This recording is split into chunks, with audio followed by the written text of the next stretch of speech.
Chapter 6. "I suppose you've heard the news, Basil?" said Lord Henry that evening, as Hallward was shown into a little private room at the Bristol, where dinner had been laid for 3. "No, Harry," answered the artist, giving his hat and coat to the bowing waiter. "What is it? Nothing about politics, I hope. They don't interest me. There is hardly a single person in the House of Commons worth painting, though many of them would be the better for a little whitewashing." "Dorian Gray is engaged to be married," said Lord Henry, watching him as he spoke. Hallward started and then frowned. "Dorian engaged to be married?" he cried. "Impossible!" "It is perfectly true." "To whom?" "To some little actress or other." "I can't believe it! Dorian is far too sensible." "Dorian is far too wise not to do foolish things now and then, my dear Basil." "Marriage is hardly a thing that one can do now and then, Harry." "Except in America," rejoined Lord Henry languidly. "But I didn't say he was married. I said he was engaged to be married. There is a great difference. I have a distinct remembrance of being married, but I have no recollection at all of being engaged. I'm inclined to think that I never was engaged." "But think of Dorian's birth and position and wealth. It would be absurd for him to marry so much beneath him." "If you want to make him marry this girl, tell him that, Basil. He is sure to do it then. Whenever a man does a thoroughly stupid thing, it is always from the noblest motives." "I hope the girl is good, Harry. I don't want to see Dorian tied to some vile creature who might degrade his nature and ruin his intellect." "Oh, she is better than good. She is beautiful," murmured Lord Henry, sipping a glass of vermouth and orange bitters. "Dorian says she is beautiful, and he's not often wrong about things of that kind. Your portrait of him has quickened his appreciation of the personal appearance of other people. It has had that excellent effect, among others. We are to see her tonight, if that boy doesn't forget his appointment." "Are you serious?" "Quite serious, Basil. I should be miserable if I thought I should ever be more serious than I am at the present moment." "But do you approve of it, Harry?" asked the painter, walking up and down the room and biting his lip. "You can't approve of it, possibly. It is some silly infatuation." "I never approve or disapprove of anything now. It is an absurd attitude to take towards life. We are not sent into the world to air our moral prejudices. I never take any notice of what common people say, and I never interfere with what charming people do. If a personality fascinates me, whatever mode of expression that personality selects is absolutely delightful to me. Dorian Gray falls in love with a beautiful girl who acts Juliet, and proposes to marry her. Why not? If he wedded Messalina, he would be none the less interesting. You know, I am not a champion of marriage. The real drawback to marriage is that it makes one unselfish, and unselfish people are colourless. They lack individuality. Still, there are certain temperaments that marriage makes more complex. They retain their egotism and add to it many other egos. They are forced to have more than one life. They become more highly organized, and to be highly organized is, I should fancy, the object of man's existence. Besides, every experience is of value, and whatever one may say against marriage, it is certainly an experience.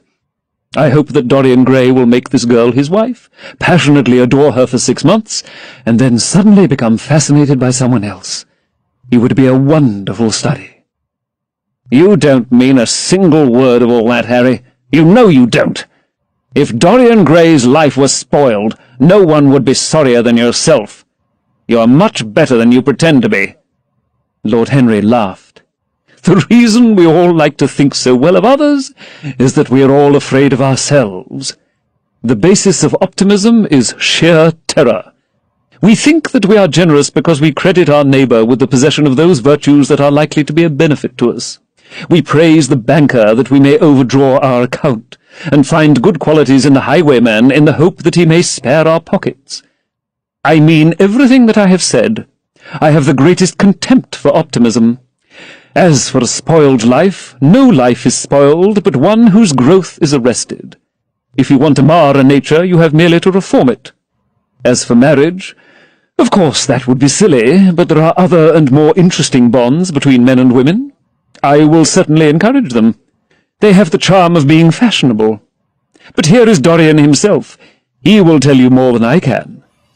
"My dear Harry, my dear Basil, you must both congratulate me," said the lad, throwing off his evening cape with its satin-lined wings, and shaking each of his friends by the hand in turn. "I have never been so happy. Of course it is sudden. All really delightful things are. And yet it seems to me to be the one thing I've been looking for all my life." He was flushed with excitement and pleasure, and looked extraordinarily handsome. "I hope you will always be very happy, Dorian," said Hallward. "But I don't quite forgive you for not having let me know of your engagement. You let Harry know." "And I don't forgive you for being late for dinner," broke in Lord Henry, putting his hand on the lad's shoulder and smiling as he spoke. "Come, let us sit down and try what the new chef here is like, and then you will tell us how it all came about." "There is really not much to tell," cried Dorian, as they took their seats at the small round table. "What happened was simply this. After I left you yesterday evening, Harry, I dressed, had some dinner at that little Italian restaurant in Rupert Street you introduced me to, and went down at 8 o'clock to the theatre. Sybil was playing Rosalind. Of course the scenery was dreadful and the Orlando absurd, but Sybil, you should have seen her. When she came on in her boy's clothes, she was perfectly wonderful. She wore a moss-coloured velvet jerkin with cinnamon sleeves, slim brown cross-gartered hose, a dainty little green cap with a hawk's feather caught in a jewel, and a hooded cloak lined with dull red. She had never seemed to me more exquisite. She had all the delicate grace of that Tanagra figurine that you have in your studio, Basil. Her hair clustered round her face like dark leaves round a pale rose. As for her acting, well, you shall see her tonight. She is simply a born artist. I sat in the dingy box absolutely enthralled. I forgot that I was in London and in the 19th century. I was away with my love in a forest that no man had ever seen. After the performance was over, I went behind and spoke to her. As we were sitting together, suddenly there came into her eyes a look that I had never seen there before. My lips moved towards hers. We kissed each other. I can't describe to you what I felt at that moment. It seemed to me that all my life had been narrowed to one perfect point of rose-coloured joy. She trembled all over and shook like a white narcissus. Then she flung herself on her knees and kissed my hands.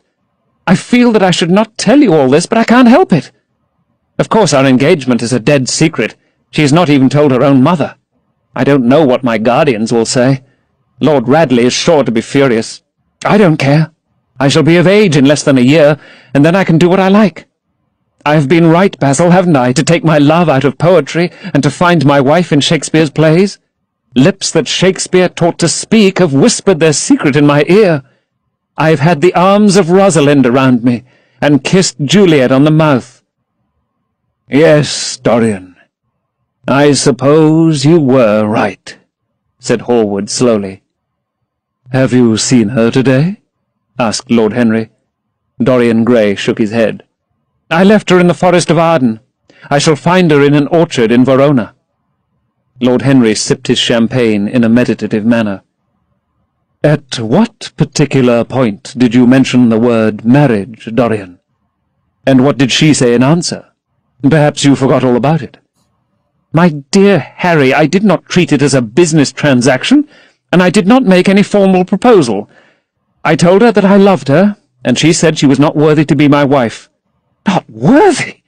Why, the whole world is nothing to me compared with her.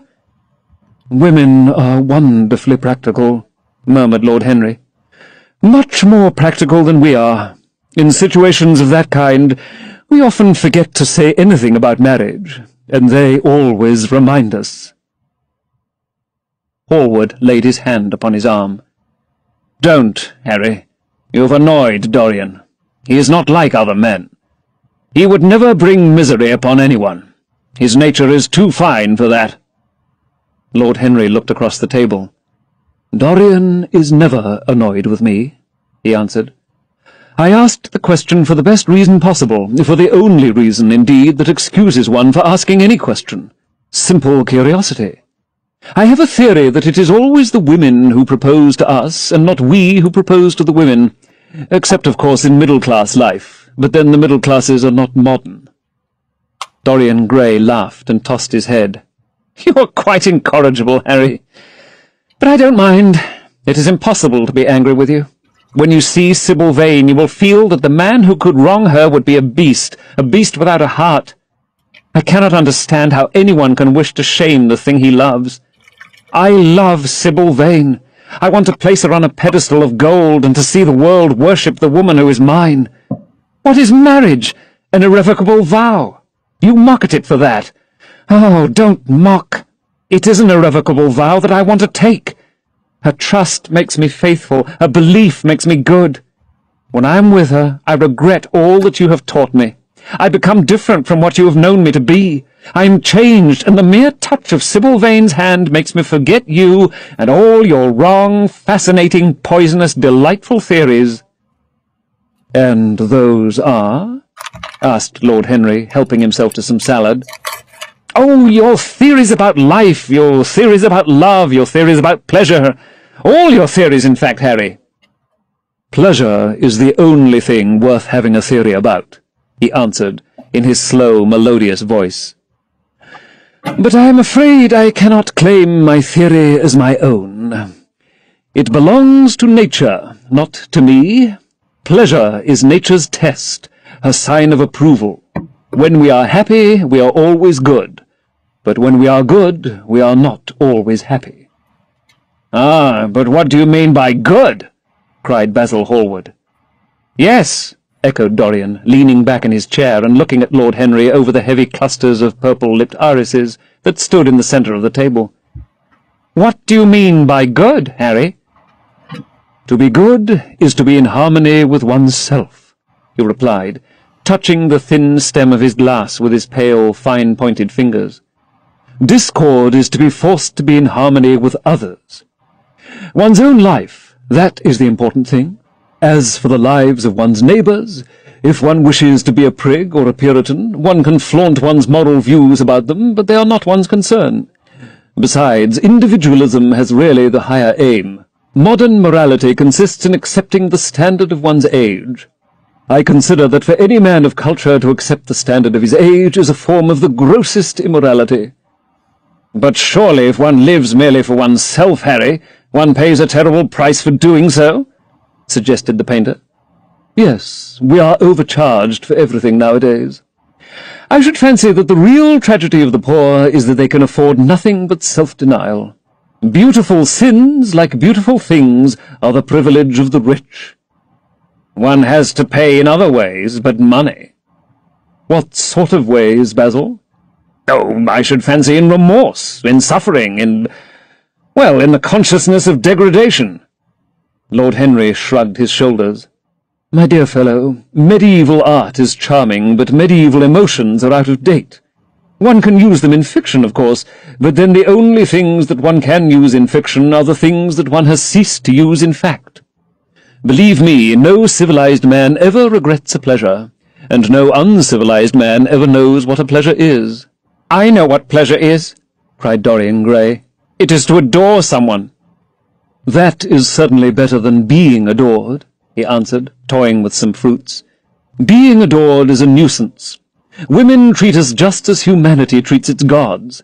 They worship us and are always bothering us to do something for them." "I should have said that whatever they ask for they had first given to us," murmured the lad gravely. "They create love in our natures. They have a right to demand it back." "That is quite true, Dorian," cried Hallward. "Nothing is ever quite true," said Lord Henry. "This is," interrupted Dorian. "You must admit, Harry, that women give to men the very gold of their lives." "Possibly," he sighed, "but they invariably want it back in such very small change. That is the worry. Women, as some witty Frenchman once put it, inspire us with the desire to do masterpieces and always prevent us from carrying them out." "Harry, you are dreadful. I don't know why I like you so much." "You will always like me, Dorian," he replied. "Will you have some coffee, you fellows? Waiter, bring coffee and fine champagne and some cigarettes. No, don't mind the cigarettes. I have some." "Basil, I can't allow you to smoke cigars. You must have a cigarette. A cigarette is the perfect type of the perfect pleasure. It is exquisite, and it leaves one unsatisfied. What more can one want?" Yes, Dorian, you will always be fond of me. I represent to you all the sins you have never had the courage to commit." "What nonsense you talk, Harry!" cried the lad, taking a light from a fire-breathing silver dragon that the waiter had placed on the table. "Let us go down to the theatre. When Sybil comes on the stage, you will have a new ideal of life. She will represent something to you that you have never known." "I have known everything," said Lord Henry, with a tired look in his eyes. "But I am always ready for a new emotion. I am afraid, however, that for me, at any rate, there is no such thing. Still, your wonderful girl may thrill me. I love acting. It is so much more real than life. Let us go. Dorian, you will come with me. I am so sorry, Basil, but there is only room for two in the brougham. You must follow us in a hansom." They got up and put on their coats, sipping their coffee standing. The painter was silent and preoccupied. There was a gloom over him. He could not bear this marriage, and yet it seemed to him to be better than many other things that might have happened. After a few minutes, they all passed downstairs. He drove off by himself, as had been arranged, and watched the flashing lights of the little brougham in front of him. A strange sense of loss came over him. He felt that Dorian Gray would never again be to him all that he had been in the past. Life had come between them. His eyes darkened, and the crowded, flaring streets became blurred to his eyes. When the cab drew up at the theatre, it seemed to him that he had grown years older.